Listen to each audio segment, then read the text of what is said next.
Beneath the streets of Cincinnati, there is a subway system that has never carried a single passenger. It was built, the platforms were finished, and then someone paved a road on top of it and walked away.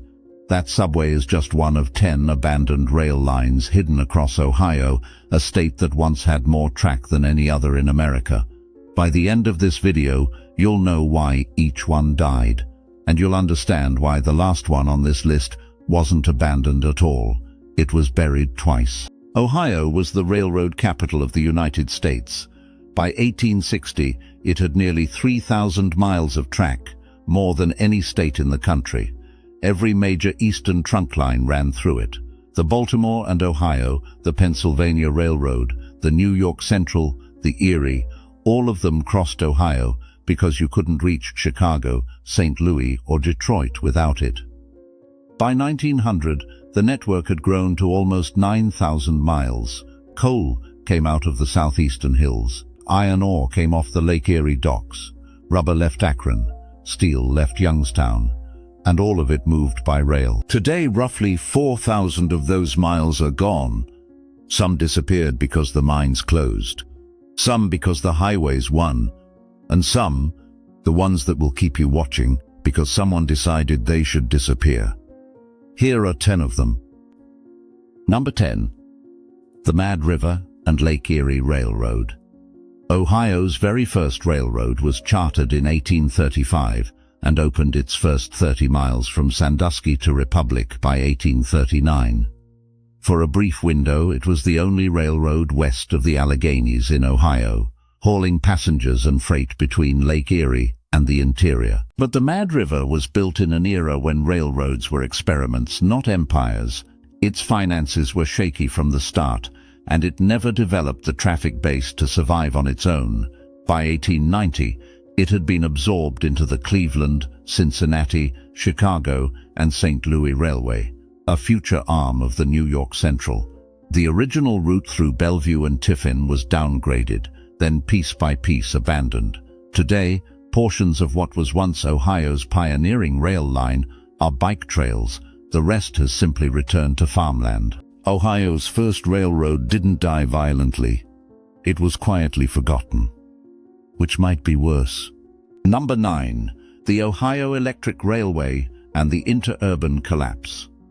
Here's a number worth remembering: 2,798.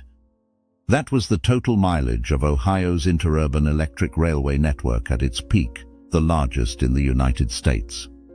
No other state came close. Indiana was second with about 1,800 miles. Ohio had the flat terrain, the medium-sized cities spaced close together, and the dense rural population that made electric interurbans work. The Ohio Electric Railway alone, formed in 1907 by consolidating 14 smaller lines, connected Toledo, Lima, Dayton, Columbus, and Cincinnati across 617 miles of track. It was never financially healthy. It went bankrupt by 1921 and splintered back into its parts. But it wasn't alone in dying. By 1932, half the state's interurban mileage was gone. By 1939, nearly all of it had vanished. The last holdout, the Youngstown and Southern, abandoned its electric operations in 1948. Think about that. An entire transportation network, nearly 2,800 miles of electric rail, appeared, peaked, and was completely erased within 50 years. The automobile didn't just compete with Ohio's interurbans, it annihilated them. Number 8. The Hocking Valley coal lines. In southeastern Ohio, the Hocking Valley Railroad built a web of branch lines into the Appalachian foothills to reach coal seams that powered the state's iron furnaces. Between 1880 and 1920, this was boom country. Towns with names like Floodwood, Eclipse, Shawnee, and Santoy sprang up around the mines. Santoy alone had nearly 1,000 residents by 1920. The railroad was their lifeline, the only connection to the outside world. But coal seams don't last forever. By the late 1920s, production was falling. The Depression crushed what was left. Santoy's population dropped from 976 to 128 in a single decade, the steepest per capita decline of any town in the entire 1930 census. In 1931, 17 of the town's 19 registered voters chose to officially abandon it. The Hocking Valley line itself ceased operations through much of this territory by the 1960s, severing the last economic thread. Today, more than 30 ghost towns dot these counties. The railroad didn't just leave. It took the reason for living with it. Number 7.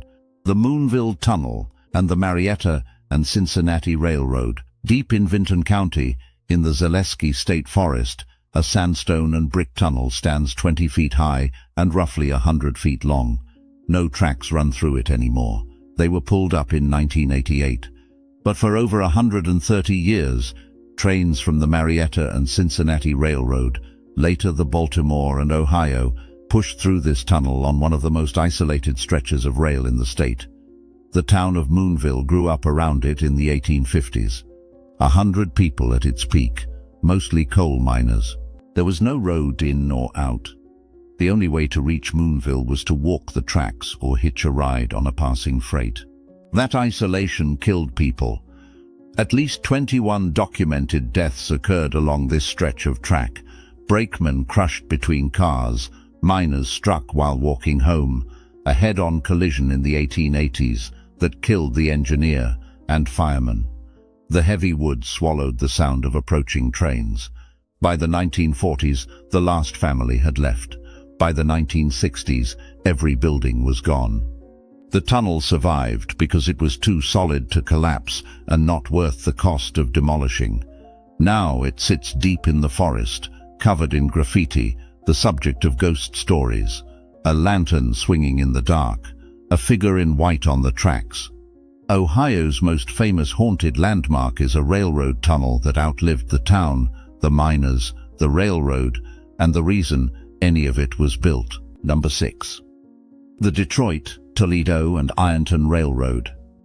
One writer called it a wavering streak of rust. Another called it the railroad to nowhere. The DT&I began in the 1840s as a narrow-gauge coal hauler in southern Ohio and went bankrupt multiple times under a parade of owners who couldn't make it work. Then, in 1920, Henry Ford paid about $5 million for it. Ford didn't want a railroad. He wanted a conveyor belt. The DT&I's 378-mile main line ran from Ironton on the Ohio River straight north to Detroit, and that meant it crossed every major east-west rail line in the Midwest. Ford used it to haul coal from mines he owned in southern Ohio to the Rouge plant in Dearborn. He spent $15 million improving the track, polished the locomotives until they gleamed, and turned the DT&I into something its previous owners never imagined, a profitable railroad. But Ford grew tired of federal regulation. He sold the line in 1929. After that, the DT&I passed through the Pennsylvania Railroad's hands, then Grand Trunk Western, then was parted out to short lines. Significant portions are now abandoned. The railroad Henry Ford bought on a whim and abandoned out of frustration set the pattern for everything that follows on this list. Because from here on, the railroads didn't die. They were killed. And this is where the story pivots. The first 5 entries on this list were railroads that failed because the world changed around them. Coal ran out. Cars took over. Towns emptied. But the next 4 didn't fail. They were carrying freight. They were generating revenue. And they were shut down anyway. Because someone with more power decided they were in the way. Number 5. The Erie Lackawanna main line through northeast Ohio. The Erie Railroad's Chicago main line ran straight through Akron and Kent, carrying freight and passengers across the state for over a century. In 1960, the Erie merged with the Delaware, Lackawanna and Western to form the Erie Lackawanna, a railroad that was never as sick as its reputation suggested. Then came Hurricane Agnes in 1972, which devastated 375 miles of EL trackage in New York. The railroad never recovered financially, and in 1976, It was folded into Conrail. What happened next wasn't economics, it was politics. Conrail decided to consolidate traffic onto fewer routes.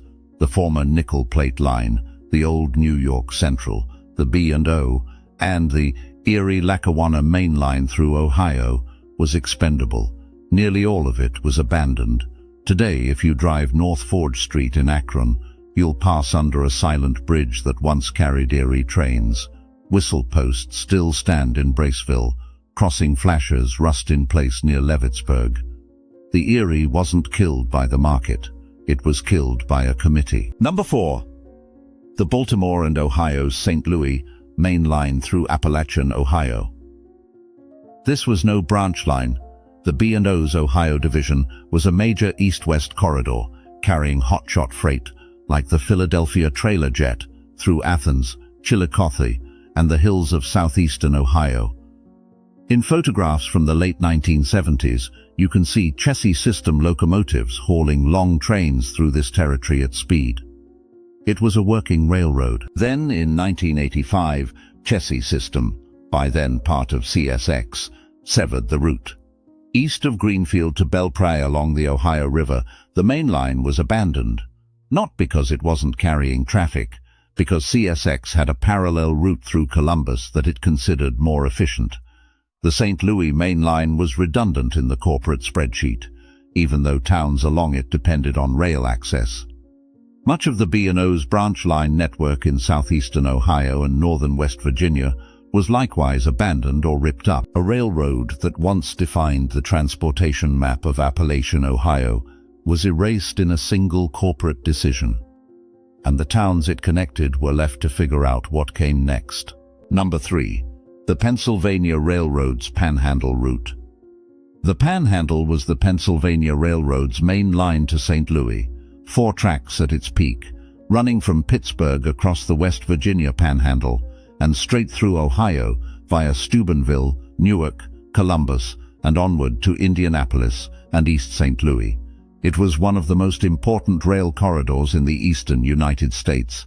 In the late 1980s, Conrail proposed to abandon and liquidate entire sections of it. The logic was the same as the B&O's: consolidate onto fewer routes, let the parallel lines die. But this time, someone fought back. In 1992, an academic and grassroots campaign convinced the Ohio Rail Development Commission to intervene. A bank subsidiary, called Caprail, purchased sections of the line and leased them back. Short-line operators like the Ohio Central kept trains running on fragments of what had once been the Pensie's crown jewel. Parts of the Panhandle survive today under Norfolk Southern, but large stretches, especially in Pennsylvania, have been abandoned and converted to bike trails. The railroad that once carried the finest passenger trains between Pittsburgh and St. Louis now carries joggers and cyclists. Remember that. It matters when we reach the end. Number 2. The Nickel Plate Road. The name came from a newspaper editor in Norwalk, Ohio, who in 1881 called the proposed New York and St. Louis line a nickel-plated railroad, meaning its backers had more money than sense. The name stuck. The nickel plate grew into a 1,600-mile system with its terminal and yard operations centered in Bellevue, Ohio, the largest facility on the entire railroad.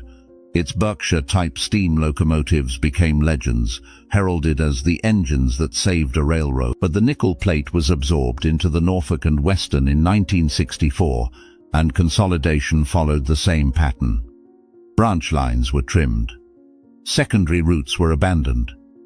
In 1976, when Penn Central was folded into Conrail, the old Toledo, Norwalk, and Cleveland line through Bellevue, a route that predated the nickel plate itself, was abandoned entirely. Most of the right-of-way became a bike trail. Today, the Mad River and NKP Railroad Museum sits in Bellevue, preserving what's left, including Berkshire number 757, one of only 6 surviving locomotives of its type. A railroad so grand, they named it after precious metal. Now its greatest legacy is a museum in a town most of its former passengers have never heard of. Number 1. The Cincinnati subway. And now you understand why I saved this for last. In 1916, the voters of Cincinnati authorized $6 million to build a 16-mile rapid transit system. The plan was to replace the aging Miami and Erie Canal with an underground rail loop connecting downtown to the suburbs. Construction began on January 28, 1920. Workers dug through bedrock, poured concrete, and built stations with platforms, track supports, and finished walls.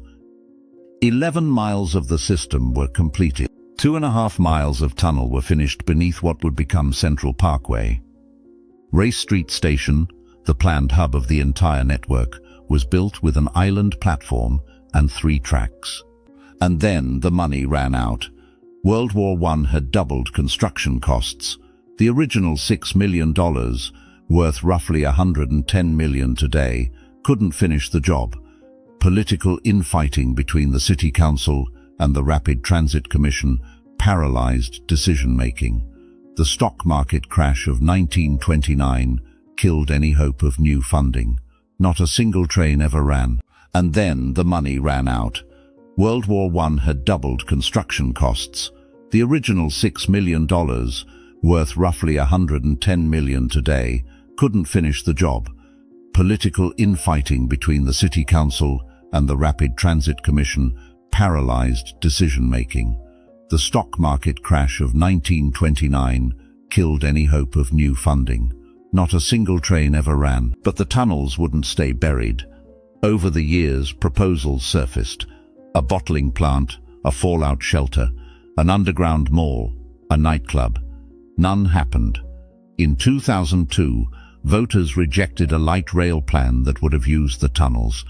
In 2008, the city formally studied 3 options: revive the subway for $100 million, fill the tunnels with dirt for $19 million, or just maintain them as is for $2.6 million a year. They chose the cheapest option, again. The tunnels survived being buried the second time, too. Today, more than 2 miles of finished subway tunnel sit under one of Cincinnati's busiest streets. The platforms are intact. The wooden track supports are still bolted to the floor. Engineers have confirmed the structure is solid and could remain usable for another century. It is the largest abandoned subway system in the United States, and possibly the world.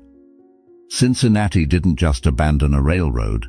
It built one, buried it under a road, tried to fill it with dirt, and then left it sitting in the dark for 100 years.